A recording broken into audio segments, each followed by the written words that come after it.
What is up, everybody? I am Get Flanked, and Rainbow Six Siege can be one of the most punishing FPS games on the market for new players, but it can also be one of the most rewarding. I firmly believe that if you, as a new player in Siege, get over that initial hump, you're in for a lot of good times ahead of you. And the best thing about Siege is that the learning never stops. No matter how long you've been playing the game, there's always something new to learn.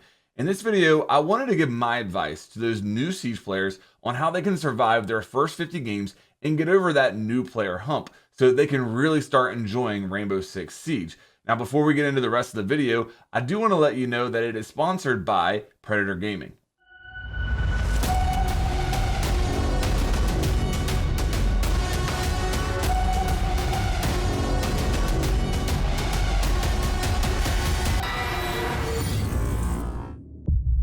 Predator Gaming has been a longtime supporter of Rainbow Six Siege esports and this channel. In the top right hand corner of the screen right now, I'm going to link a previous video I did where I gave my impressions of the Predator Helios 500 laptop. That thing blew me away with how powerful it is, and you should definitely check that out.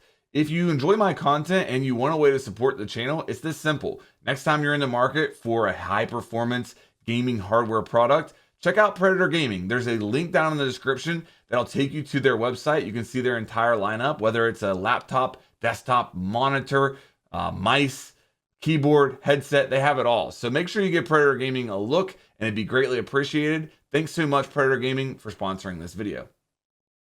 Okay, getting into the tips now, and we'll start on the defensive side.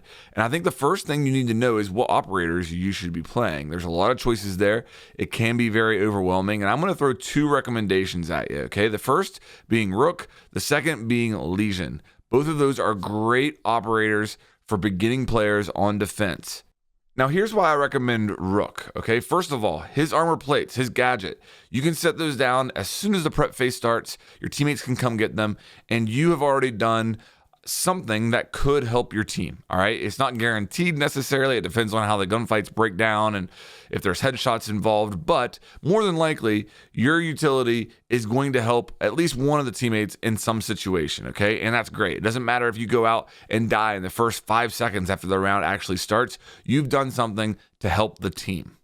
Another good thing about Rook is he has that MP5 option as a primary, which is a very easy to use weapon, and it has the 2x scope available for it. And that allows you to be really formidable when you are holding angles. And as a beginning player, without knowing the maps, without having a ton of game knowledge on how to roam and flank and do all that stuff, you're going to be spending a lot of time holding angles, watching a certain hallway or door to see if an enemy comes that way.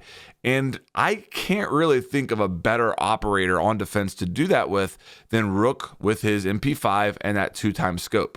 Now, the reason I recommend Legion has a lot to do with his gadget as well. With his gadget, you can spread it out throughout the course of the round, not all in the prep phase. You can get 2 of them out during the prep phase, but over the course of the round, you're going to learn more and more of his goo mines, and you can be spreading them out around the site, and it's going to give you a warning if an enemy is pushing a certain way. Now, as a beginning player, you're not going to know those tendencies. You're not going to know where enemies are necessarily likely to come from all the time. But those goo mines can let you know, give you warning, and get you looking in the right direction when an enemy is pushing you. And, it makes up for maybe a lack of game sense that you might have as a beginning player. Legion's T5 SMG is the primary I would recommend. It's a very low recoil, high fire rate weapon, which is a great combination as you'll learn in this game. And overall, Legion, it just feels nice and comfortable. There's no better feeling than looking one way and knowing your back is covered by a goo mine that you just laid down, and you're going to have a warning if an enemy's pushing that way. Okay, now let's get into some tips that are more about playstyle. And let's talk about how you should play as a beginner on defense. I think it's very important that you keep it as simple as possible. The number one hurdle for new players in Rainbow Six Siege is learning the maps. The maps take a long time to learn because of how intricate they are, because of the destruction, learning the angles, the lines of sight, all that stuff takes a while. So as you're learning it, you will have more success if you keep your defensive rounds as simple as possible by staying in or around sight and not going on these crazy roams on the other side of the map and then trying to find your way back and stuff like that. Both of the operators that I recommended there can be very good anchors. It's not the only way to play them by any means, but it is the way that I would suggest playing them as a beginner. Just keep it as simple as possible. The attackers have to come to you and make something happen. Don't give them an easy kill on the other side of the map because you're, just running around not knowing where you're going, and you just make yourself an easy target. Now, when playing on site, it's going to be tough for you to stay patient because the rounds in Rainbow Six Siege are significantly longer than the rounds in most other FPS games. And it can feel like after a minute or two of not seeing anything, you get a bit antsy and you want to go run around and try to get kills and stuff like that. Be patient, okay? Remember, the attackers have to come to you and make something happen. Don't make it any easier on them. Now, if you are somebody who's bored by this, go for it. Do what you... All right, so it takes a long time to learn the maps in Rainbow Six Siege due to the destruction, all the lines of sight, and how intricate the maps are, okay? But what you can learn pretty early on is where the staircases are, and that can help you a lot. If you're the type of player who wants to branch out and roam a little bit, you need to know where the staircases are, and you can use your compass to help know this, okay? Also, keep in mind that a lot of the staircases are color coded. These are called the white stairs. You can see, the walls are white, okay? Over here on this side of the map, you have red stairs, and you'll see why they're called red stairs, okay? The red carpet that is associated with them. So red stairs, white stairs, and then there's a staircase in the middle as well, okay? It doesn't go to the top floor. These are called sometimes brown stairs, sometimes new stairs, all right? Find out where the staircases are. Use your compass to know, like, hey, the white stairs on Cafe are all the way over in the southeastern side of the map. So if I'm in the middle of the map and I don't really know where I am, I do know that if I keep going to the southeast, that eventually I'm gonna run into the white stairs. That can help you a lot, okay? The red stairs are on like the northwest side of the map. So again, if I head northwest, I'll run into the red stairs. This can be the first steps for you learning how to roam and navigate the map, both on attack and defense. Figure out where the staircases are, learn those callouts. They're very much choke points for the map, so knowing where they are will help you to be able to roam and to expect where players are going to be coming from. And that's the best piece of advice I can give you for starting to learn the maps. Okay, last thing we're going to talk about on defense, then we'll move over to attack, all right? And this has to do with setting up the site in the prep phase. Do not be afraid to ask more experienced players what they would like reinforced or where they would like rotates, okay? General rule of thumb, this isn't an absolute, but generally, you do want some type of rotate in between the two bomb sites on the map, all right? Usually that involves using an impact or a shotgun to make that rotate. What you don't want to do, generally, is reinforce everything between the two sites. You want, as a defender, to be able to navigate between the two sites without making sound, or alerting the attackers of where you are. That's why that concept exists. So if you're unsure if something needs reinforced, just ask. Most of the time, people will be friendly and be happy to, kind of tell you reinforce here, not here, make a rotate here. Okay, moving on to the attacking side. And once again, I need to give you two operators that I highly recommend for beginners. And I'm going to go with Sledge and Yana here. All right, first of all, Sledge. He's so simple. His gadget is a big hammer that puts holes in soft objects in the games, whether that's walls or floors. If they're soft, it'll put a hole. And I think that is a very good and easy to grasp gadget for beginning players. And it also gets your mind thinking about vertical opportunities. Okay, again, not knowing the maps, you're not going to know to go above sites and what the lines of sight you're looking at from above, below are. But with this operator and the ability to make those holes, it'll at least start to get that ball rolling for you as a possibility. And I think that's a very good kind of habit to get into right from the get-go. His L85 AR is a very solid weapon for beginners, easy to use, low recoil, decent fire rate, good attachment options on it. And then also as a secondary, you can bring the SMG-11, which is a machine pistol secondary. So in a jam, you can switch to that. It's got a lot of recoil, but it's a machine pistol, so you can definitely win a fight with it. And he also has grenades. If you've ever played an FPS before, you know how those grenades work, and you'll be able to step right in and feel comfortable with them. The The reason I recommend Yana is that overall her kit provides a lot of flexibility. You can handle a lot of different things thrown your way. With her AR, I'm going to recommend the G36C. It's got a bigger magazine, lower recoil, good sight options on that. You probably can get away with running angled grip on it, which is very nice, gives you a quicker ADS time. And then also as a secondary, you have a Gon 6 option. That provides one bullet that explodes and can clear utility. So if you've ever been in a situation where, you wanted to go into a door, but there was a castle barricade in the way, or there was an evil eye up on a wall and you couldn't get to it and you wanted to get rid of it because it kept spotting you, with that Gon 6, you'll be able to handle that situation. You could clear it. You also have nades, which can clear evil eyes, stuff like that as well. So a lot of clearing potential there where Yana can clear that utility, or just use the grenades to get yourself out of a pinch, get a kill.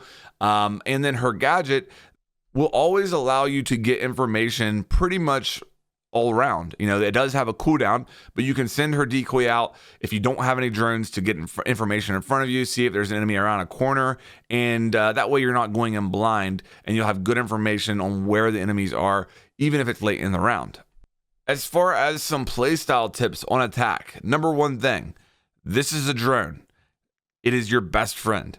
This is the key to you having success on attack. All right, so I want to give you my number one tip right now for attacking as a beginner, and we're going to go through how to drone yourself into the building real time. This is an actual quick match. I'm going to commentate as we go along here.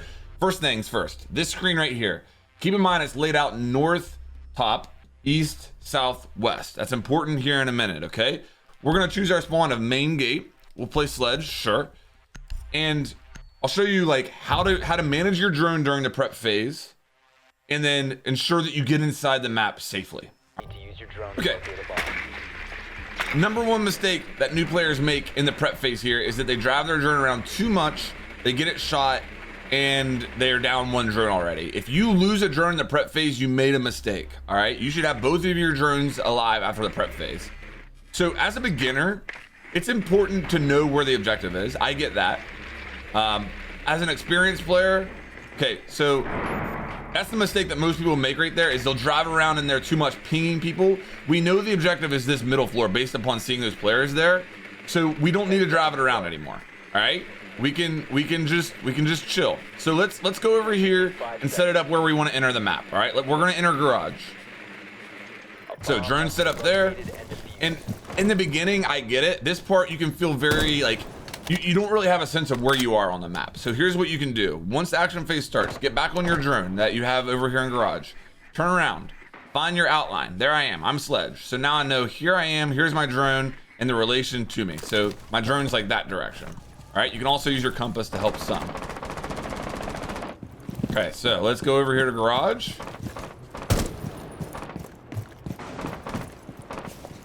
We're gonna drone out garage here. We have our drone already set up here, so we can do it pretty quickly. Nobody lower garage. You located a bomb.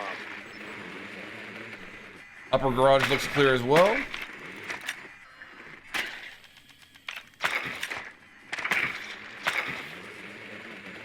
So it looks like, we'll go ahead and get it right here. All right, looks like it's gonna be safe to enter. Go for it. And then once you get inside the map, good things happen. That is the biggest thing I can relate to you, is try to limit the amount of times you die before entering the map as an attacker. That drone is the key to getting you inside the map safely. Once inside the map, now as an attacker, you're starting to put pressure on defense. If one of those defenders is going on a crazy flank and trying to rotate and sprinting, you could be right in their way, getting an easy kill. All in all, good things happen when you get inside. I'm going to reinforce that point again. Now listen, you will get spawn peeked. It's going to happen. And as far as what you do, learn from it. That's the best advice I can give you, is just don't let it happen again. When you die to a spawn peek, watch the kill cam. If you don't understand where they were or what the line of sight is or how you died, go back into a custom game. Try to duplicate what the defender did there and see exactly how you could counter it or how you could avoid it. That is the big thing. It's going to happen. You're going to die to spawn peeks. It's really frustrating. I get it. But if you learn from it, you can prevent it from happening again. And then eventually you'll get to the point where it's happening very, very rarely. Or maybe you're even picking up the kill on the defenders that are trying it. One thing that will help you learn the map and the spawn peaks and where to enter safely on the map quicker is by using the same spawn point as much as you can, okay? In the beginning, I remember using the same spawn point on every map pretty much every time. Now, obviously, if you find a spawn peak that you're constantly dying to, choose a different one. But if you find a spawn point on a map that you know the way out of, you know the spawn peak dangers, you feel comfortable with a spot where you can enter the map from, use that over and over again and get comfortable with it. As you get better and more experience in the game, you'll learn different spawn points are better for attacking different objectives depending on how you want to enter the map. That's going to come eventually, but in the beginning, learn your specific spawn points, and I think you'll find that makes it a little bit easier. Okay, so now we've gone over defense, attack. I've told you what operators I recommend. Let's get into some just general siege advice now, all right? And I think the first thing I'll say here is when you die, hop on cameras and try to help your team and give them information. You're not going to know all the callouts at first, but when you're on a camera, you can still look at that compass and get an idea as far as the room name from below that compass. That can give you a call out. You can also use the yellow ping. That at least gives some information. Do not use the red ping unless it's an absolute necessity. When you use the red ping, the enemy knows that they're pinged and will probably shoot the camera by trying to find it. So don't use the red ping, use the yellow ping, but get on cameras and try to help your teammates out. I'm also going to recommend that you get into the unranked game mode as soon as possible. Don't spend too much time in quick match. The reason I recommend unranked is usually the map pool is going to be smaller in unranked, which means that you'll be playing fewer maps and allow you to learn them quicker. You're also learning the maps that are going to be in ranked. So as you play this game and as you progress, eventually you're probably going to want to try ranked.